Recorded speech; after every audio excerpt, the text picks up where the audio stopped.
नमस्कार मंडळी, पुन्हा एकदा स्वागत करतो तुमचं आपल्या एका नवीन व्हिडिओमध्ये। काटापूर येथे भव्य दिव्य ओपनचं मैदान संपन्न झालं। या मैदानात गट क्रमांक 3 मध्ये आपल्या सर्वांचा लाडका बकासूर आणि सोबत होता हडपसरचा पाखऱ्या। या गाडीने मित्रांनो खुलासा गटपास केलाय।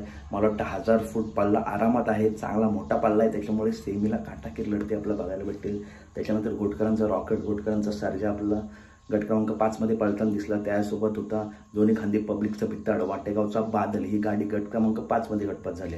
आता मित्रांनो मैदान लाईव्ह कशावर आहे? पित्री लाईव्हवर सुद्धा नाही, STC लाईव्हवर सुद्धा नाही, शर्यत अड्डावर सुद्धा नाही, तर मैदान लाईव्ह आहे अखिल भारतीय बैलगाडा संघटना, मराठीमध्ये हेडिंग टाका अखिल भारतीय बैलगाडा संघटना या चॅनलवरती काटापूर बुद्रुक केसरी भव्य दिव्य ओपन बैलगाडा शर्यत मैदान लाईव्ह आहे। तर अपडेट आवडली असेल तर नक्की व्हिडिओ लाईक करा, चॅनलला सबस्क्राईब करा, कारण बैलगाडी क्षेत्रातील अशाच महत्त्वपूर्ण अपडेट घेऊन मी नेहमी तुमच्यापर्यंत असतो। परंतु मित्रांनो चॅनलला सबस्क्राईब करा अशाच फास्ट अपडेटसाठी। तुमचाच भाऊ तुम्हाला टॉपचा अपडेट देत असतो। चला तर भेटूया पुढच्या व्हिडिओमध्ये।